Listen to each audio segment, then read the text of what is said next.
ತಿನ್ನಮ್ಮ, ತಿನ್ನು.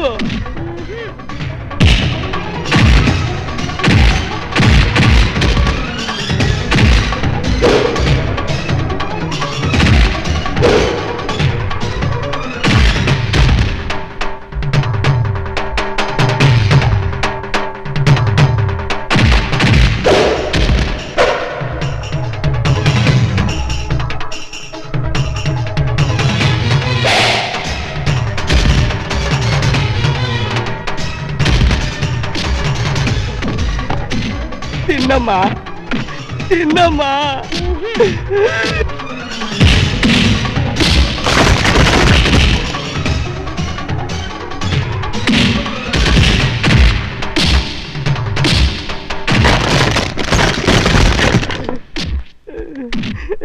ತಿನ್ನಮ್ಮ, ಇದು ಇದು. ಅಯ್ಯೋ, ಯಾವ್ದಾದ್ರು ಒಂದು ತಿನ್ನಮ್ಮ, ಇಲ್ಲಾಂದ್ರೆ ನಿಮ್ಮ ಅಪ್ಪ ನನ್ನ ಚಚ್ಚಿ ಚಚ್ಚಿ ನುಣ್ಣಗ್ ಮಾಡ್ಬಿಟ್ಟ. ತಿನ್ನಮ್ಮ.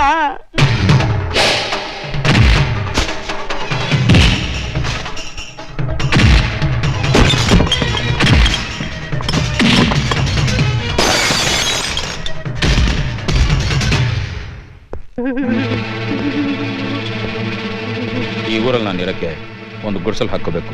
ಅದಕ್ಕೆ ಬೇಕಾಗಿರೋ ಬಂಬು, ಗರಿ, ಹಗ್ಗ ನೀನೇ ತರಬೇಕು. ಮಿಕ್ಕಿದ ದುಡ್ಡನ್ನ ಹಾಳಾಗಿದ್ದ ನಿನ್ನ ಅಂಗಡಿಗೆ ಇಟ್ಕೋ. ಲೇ ಮಾತ, ಹೋಗಿ ನನ್ನ ಮಗಳನ್ನ ಕರ್ಕೊಂಡ್ ಬರೋ ಅಂತ ಅಂದ್ರೆ ನಾನು ಹಿಂದಿಂದೇನೆ ಸುತ್ತಾಡ್ತಿದ್ದೇನ? ಅಯ್ಯೋ, ಅವ್ರ ಮುಂದೆ ನಿಂತ್ಕೊಳಕ ಆಗುತ್ತೆ? ಯಾಕೆ? ನೋಡಿ, ನಿಮ್ ಮನೆಯಲ್ಲಿ ನಿಯತ್ತಾಗಿ ದುಡಿತಾ ಇರೋ ನಾಯಿ ನಾನು.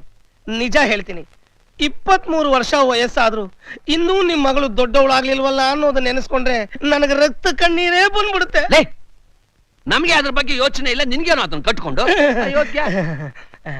ಲೇ, ನನ್ನ ಮಗಳು ರಾಣಿ, ಮಹಾರಾಣಿಯಾಗಿ ಬೆಳೆದಿದ್ದಾಳೆ ಕಣೋ. ನೀವು 1000 ಹೇಳಿ ಯಜಮಾನ್ರೆ, ನಿಮ್ಮ ಮಗಳು ಒಂದು ಹೆಣ್ಣು. ಹೆಣ್ಣು ಹೂ ಇದ್ದಾಗೆ, ಅದು ಸಮಯಕ್ಕೆ ಸರಿಯಾಗಿ ಅರಳಿದ್ರೇನೆ ಅದಕ್ಕೆ ಅಂದ ಚಂದ ಎಲ್ಲ ಬರೋದು. ಲೇ ಛತ್ರಿ ನನ್ನ ಮಗನೇ, 2 ಹೊತ್ತು ಕೂಳಗಾಗಿ ಕಾಕ ಹಿಡಿಯೋಕ್ಕೂ ಲಿಮಿಟ್ ಬೇಡ್ವೇನಾ? ಇನ್ನೊಂದು ಸಲ ನನ್ನ ಬಗ್ಗೆ ಮಾತಾಡಿದ್ರೆ ನಿನ್ನ ಹಲ್ಲು ಉದುರಿಸ್ತೀನಿ.